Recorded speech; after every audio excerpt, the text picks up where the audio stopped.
여러분 안녕하세요. 찾아가는 새벽기도 시카고 예수사랑교회 조선영 목사입니다.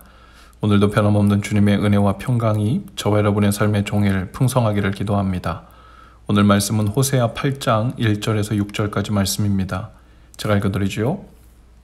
나팔을 불어서 비상경보를 알려라. 이스라엘 백성이 나의 언약을 깨뜨리고 내가 가르쳐준 율법을 어겼으므로 적군이 독수리처럼 나 주의 집을 덮칠 것이다. 우리의 하나님, 우리 이스라엘이 주님을 압니다 하고 나에게 호소하면서도 복된 생활을 뿌리치니 적군에게 쫓길 것이다. 이스라엘이 왕들을 세웠으나 나와는 관계가 없는 일이다. 통치자들을 세웠으나 그 또한 내가 모르는 일이다. 은과 금을 녹여서 신상들을 만들어 세웠으나 마침내 망하고야 말 것이다. 사마리아 사람들아, 나는 너희의 송아지 우상을 인정하지 않는다. 그것들 때문에 나의 분노가 활활 타오른다. 너희가 언제 깨끗해지겠느냐? 이스라엘에서 우상이 나오다니 송아지 신상은 대장장이가 만든 것일 뿐 그것은 신이 아니다. 사마리아의 신상 송아지는 산산조각이 날 것이다. 아멘. 나팔을 불어 비상경보를 알리라고 합니다. 북방으로부터 적군 아수르가 독수리처럼 이스라엘을 덮칠 것이기 때문이죠. 그 이유는 아수르가 강성해졌기 때문도 아니고 이스라엘이 비교적 약해져서 허점을 보여서도 아닙니다. 이스라엘이 하나님이 주신 말씀을 버렸기 때문입니다. 그들이 하나님의 율법, 말씀을 버린 방식은 이래요. 2절에서 보면 그들은 외칩니다. 우리 하나님, 우리 이스라엘, 주님을 압니다. 그러면서도 복된 생활은 뿌리쳤다는 거예요. 입으로는 하나님을 안다고 복된 하나님의 자녀라고 고백하면서도 실제로 하나님이 말씀하신 복된 삶, 즉 말씀을 주야로 묵상하고 그 말씀대로 사는 복된 삶은 보란듯이 뿌리치고 번번이 거절했다는 것입니다. 그것이 이스라엘이 하나님의 말씀을 버린 방식이고 모습이었습니다. 입으로는 하나님을 안다고 하지만 관념적으로만 하나님을 알았지 인격적으로 아는 것이 아니었던 겁니다. 그들은 하나님이 주신 복된 생활을 그렇게 뿌리쳤어요. 하나님의 율법을 버렸습니다. 이스라엘이 하나님의 말씀을 버린 증거는 왕을 세우는 일에서도 나타났는데요. 4절에 보면 이스라엘이 왕들을 세웠으나 나와는 관계가 없는 일이다 라고 하십니다. 이스라엘의 초대 왕은 여로보암입니다. 그러나 여로보암은 하나님을 버렸죠. 그는 하나님을 버리고 송아지 우상을 만들었습니다.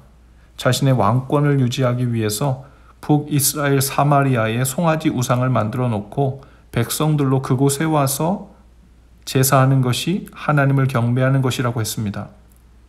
마치 이스라엘이 광야에서 송아지 우상을 만들어 놓고 그것에 하나님 이름을 붙여서 자기들이 하고 싶은 대로 경배했듯이 여로보암도 자신의 왕권을 유지하기 위해 하나님 이름을 송아지에 갖다 붙여놓고 자기 방식대로 하나님을 예배하고 백성들로 예배하게 한 겁니다. 그리고 여로보암 이후의 왕들은 하나님이 세운 왕이 아니라 이스라엘이 자신의 욕심을 따라 세운 왕들이었죠. 이스라엘이 자신이 원하는 왕들을 세웠지만 그것은 하나님과는 전혀 관계가 없는 일들이었습니다. 그들은 하나님께 묻고 하나님의 방법을 따라 왕을 세우지 않았습니다. 욕심을 따라서 9번의 쿠데타를 일으키고 왕을 갈아치웠습니다. 그런 식으로 그들은 하나님을 왕으로 모시지 않고 스스로들 왕이 되어 맘대로 왕 노릇하며 산 거죠. 북이스라엘의 수도 사마리아에 있는 송아지 신상은 그저 대장장이가 만든 것일 뿐이고 곧 산산조각 날 것이라고 하십니다. 모두 부서지는 것을 보고 허탈해하며 모든 것을 잃게 될 것이라고 하시죠. 북이스라엘이 하나님의 말씀을 버린 방식이 오늘 우리가 사는 지금도 똑같이 믿는다고 하는 자들 가운데 반복되고 있습니다. 하나님을 안다고 하고 찬양하면서 사랑한다고 하면서도 정작 말씀을 경외하며 순종하는 복된 삶은 취하려 하지 않고 뿌리칩니다. 거절합니다. 마음에 불편함이 일어나는 것이 싫어서 말씀을 정면으로 진실하게 마주하려 하지 않습니다. 그리고는 대강 내가 믿고 싶고 기도응답이라고 생각하고 싶고 하나님이 나를 예배해주고 끔찍히 위해 주시는 증거라고 믿고 싶은 일들의 조각들을 끌어모아서 내가 믿고 싶은 송아지 우상을 만들어 놓고 하나님이라 부르는 셈이죠. 하나님이 말씀하십니다. 그것은 사람 대장장이가 조각들을 이어붙여 놓은 송아지일 뿐 아무것도 아니라고 하십니다. 복음을 듣지 못해서 믿음이 없는 사람보다 더 안타깝고 불쌍한 사람은 바로 하나님을 안다고 하면서도 실제로는 말씀을 거절하고 뿌리치는 일을 반복하며 사는 사람입니다. 그리고 이것이 내가 뿌리치는 것이 아니라 육신이 약하고 의지가 약한 사람이기 때문에 그렇다고 생각하면서 평생을 교회 다니며 사는 사람이죠. 무서운 일이에요. 안타까운 일이에요.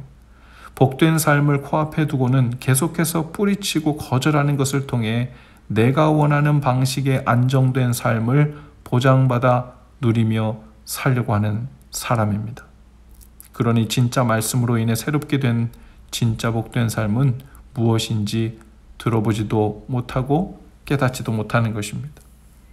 복된 삶을 뿌리치면 손을 거두고 담대하게 말씀을 따라 복된 삶으로 순종을 통해 걸어 들어가 보시기 바랍니다. 분명 말씀이 살아있어서 내 삶 속에서 살아 움직인다는 말의 의미를 알게 될 겁니다. 성령께서 말씀을 통해 우리 삶을 오늘도 고치시고 새롭게 하시는 은혜를 누리게 되실 수 있기를 주님의 이름으로 축복합니다. 기도합시다. 주님, 주의 말씀을 마음에 받아 복된 삶까지 이어져 취하기 원합니다. 그 여정에 어리석게도 자신을 속이며 허상인 송아지 우상을 만들지 않게 하시고 용기 내어 정면으로 말씀 앞으로 나아가 살아있는 말씀이신 주님과 만나게 하옵소서. 예수님 이름으로 기도합니다. 아멘. 여러분 오늘도 예수 사랑으로 화이팅입니다. 내일 아침에 다시 찾아뵙지요.